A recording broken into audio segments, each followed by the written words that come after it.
Have you ever looked at our schools and wondered if they are really preparing our kids for the future? I mean, we're living in the age of AI, but our education system often feels like it's stuck in the last century. Today, let's explore a radical new model for education, from kindergarten all the way to university, designed specifically for the world we live in now. First, let's talk about the early years, kindergarten to elementary. What if we completely rethought this stage? Instead of focusing on rote memorization of facts that a quick search can provide, the core curriculum would be centered around three key areas: creative arts, physical education, and social emotional learning. Imagine kids spending their days painting, building, playing sports, and learning how to communicate, collaborate, and understand their emotions. Basic literacy and numeracy would still be there, but woven into these activities. For example, learning math by building a robot, or writing skills by creating a story for a play.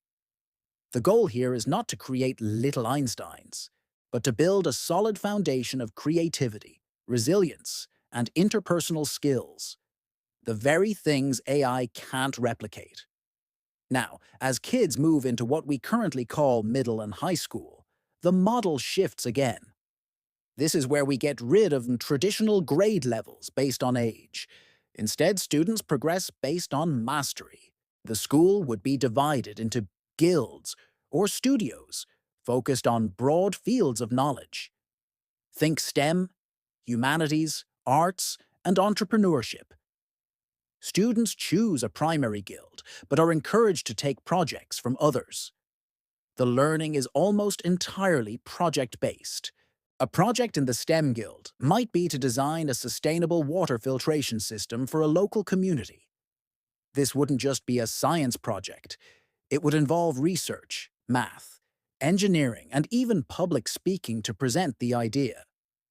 The Humanities Guild might tackle a project like creating a documentary about a local historical event, which requires research, writing, interviewing, and video editing skills. So, who's guiding them through all this?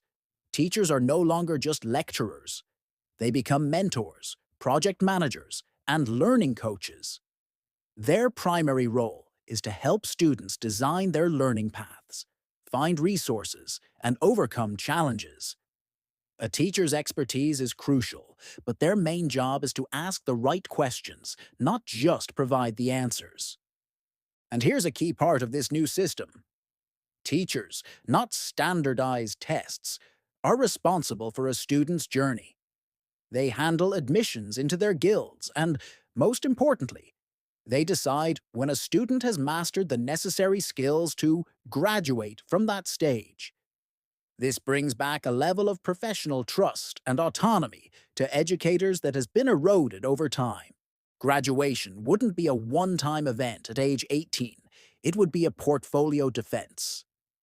A student would present their body of work, their projects, their collaborations, their failures, and what they learned from them to a panel of teachers, community members, and industry experts.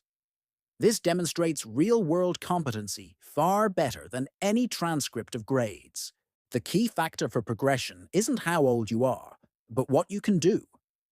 A talented 15-year-old who has demonstrated mastery in their chosen field could move on to the next level, while a 19-year-old who needs more time can continue to develop their skills without stigma.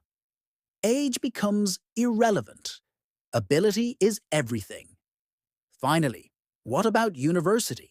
The university in this model transforms from a four-year institution into a hub for specialized, high-level research and innovation. You don't go there for a general education. You've already got that. You go there with a specific, complex problem you want to solve, or a deep, theoretical question you want to explore. Admission is based on your portfolio and the project you propose. You might spend 6 months or 6 years there, working with leading experts and using cutting-edge resources to achieve your goal. Once you've completed your project or made a significant contribution, you leave. The university becomes a dynamic, fluid space for lifelong learners, a place you can return to multiple times throughout your career as you face new challenges.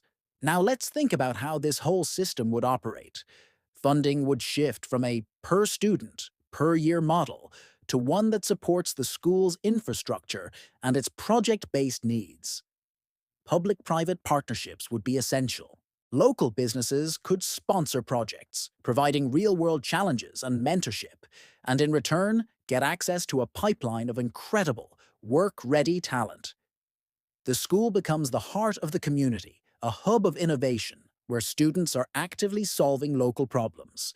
The operating method is flexible and adaptive. The curriculum isn't a static book, it's a constantly evolving set of challenges and projects.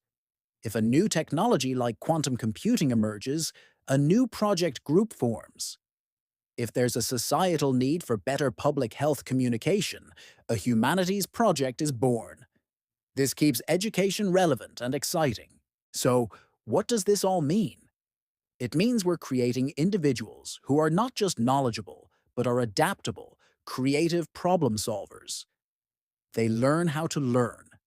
They are not afraid of failure because it's part of the process. They know how to work with others.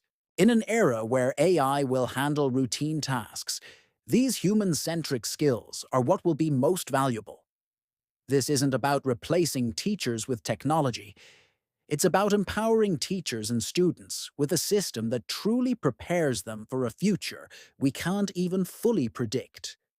It's a bold vision, and it would take a massive shift in mindset to implement. But our current model was designed for an industrial age that no longer exists. Our children deserve an education designed for the age they will actually live in, the age of AI. What do you think? Could a system like this work? Let me know your thoughts in the comments below. It's a big conversation, and I'm curious to hear your ideas. Thanks for watching, and if you enjoyed this exploration of the future of education, be sure to like and subscribe for more. See you next time.